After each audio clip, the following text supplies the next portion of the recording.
ನಮಸ್ಕಾರ ವೀಕ್ಷಕರೇ, ಶ್ರೀಗರಿ ವಾರ್ತೆಗರಿಗೆ ಸ್ವಾಗತ. ನಾನು ನಿಮ್ಮ ಗ್ರಹೇಶ್ವರ ಗಾರ್ಡಿಗೇಂದ್ರ.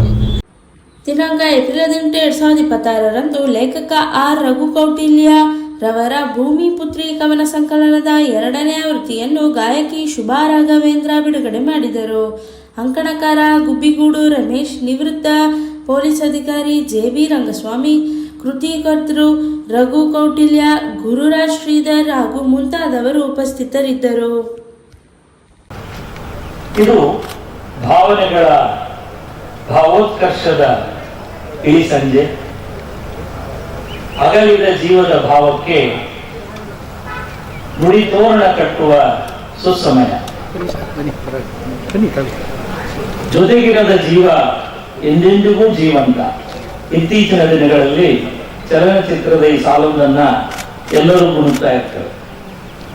ನಮ್ಮ ಪ್ರೀತಿಯ ರಘು ಸರ್ ತಮ್ಮ ಜೀವನ ಸಂಗಾತಿ, ಗೆಳತಿ, ತಾಯಿ ಸ್ವರೂಪದ ಪತ್ನಿಯನ್ನು ನೆನಪಿಸಿಕೊಳ್ಳಲು ಭೂಮಿ ಪುತ್ರಿ ಎನ್ನುವ ಕವನ ಸಂಕಲನದ 2ನೆಯ ಆವೃತ್ತಿಯನ್ನ ಲೋಕಾರ್ಪಣೆ ಮಾಡಲಿಕ್ಕೆ ಈ ಸಂಜೆಯನ್ನ ಆಯ್ದುಕೊಂಡಿದ್ದಾರೆ. ರಘು ಕವಿಯಾಗಿ ಬರಿತಾ ಬರಿತಾ ಬರಿತಾ ಭಾವಲೋಕದ ತೀವ್ರತೆಯಲ್ಲಿ ಆಚೆಗೆ ಬರಕ್ಕಾಗದೆ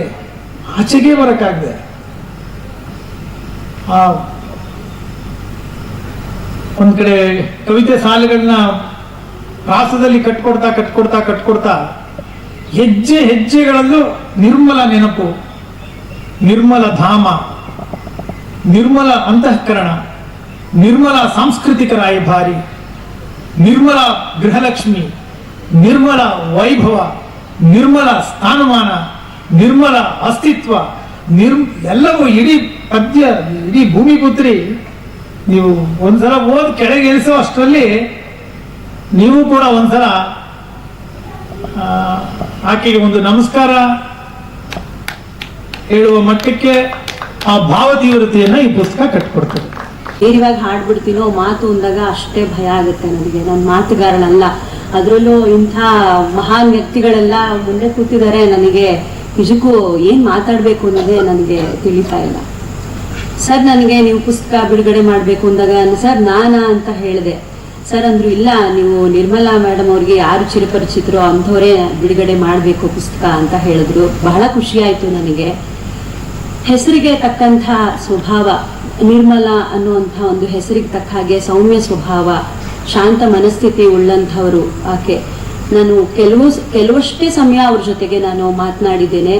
ತುಂಬಾ ಎಲ್ರೂ ತುಂಬಾ ಅಪ್ಯಾಯಮಾನವಾಗಿ ಕಾಣುವಂತಹ ಸ್ವಭಾವ, ತುಂಬಾ ಪ್ರೀತಿಪೂರ್ವಕವಾಗಿ ಎಲ್ರೂ ನಡೆಸ್ಕೊಳ್ಳುವಂತಹ ಗುಣ, ಮತ್ತೆ ಎಷ್ಟು ನಗುಮುಖ, ಎಷ್ಟು ಲಕ್ಷಣ ಆಕೆ. ನಿಜವಾಗ್ಲೂ ತುಂಬಾ ಸಂಕಟ ಆಗುತ್ತೆ ಅವರು ಒಂದೊಂದು ಪದ್ಯಗಳನ್ನು ಹೇಳ್ತಾ ಇದ್ರೆ. ಇಷ್ಟು ಬೇಗ ಅವರು ನಮ್ಮನ್ನ ಅಗಲಬಾರ್ದಾಗಿತ್ತು ಅಂತ ಅಂದ್ಬಿಟ್ಟು ತುಂಬಾ ನೋವಾಗುತ್ತೆ ಮನಸ್ಸಿಗೆ.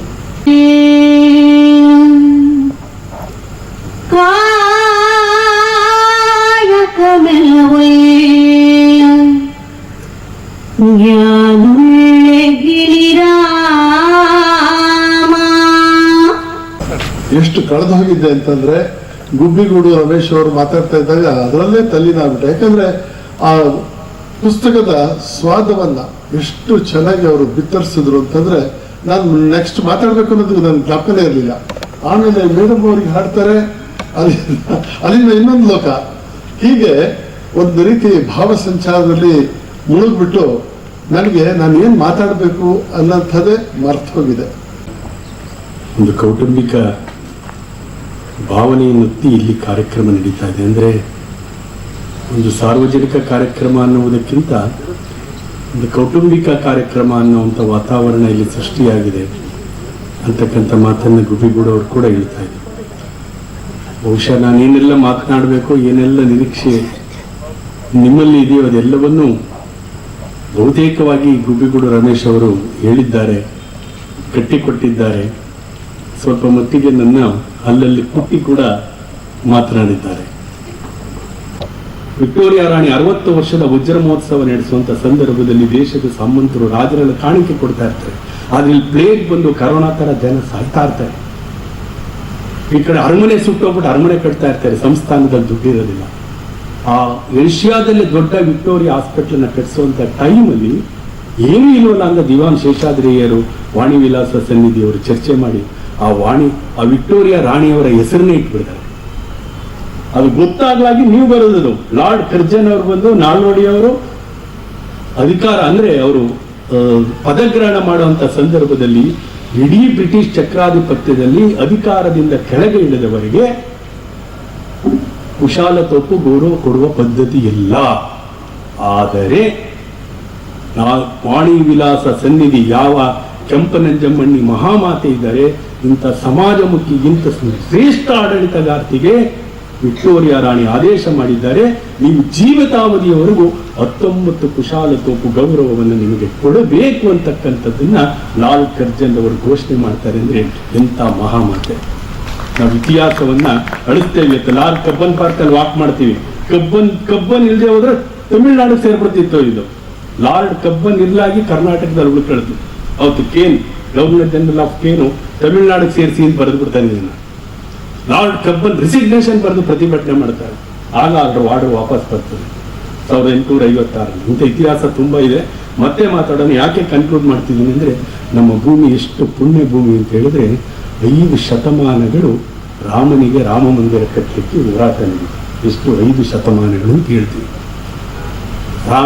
ರಾಮನಿಗೆ ಅಲ್ಲಿ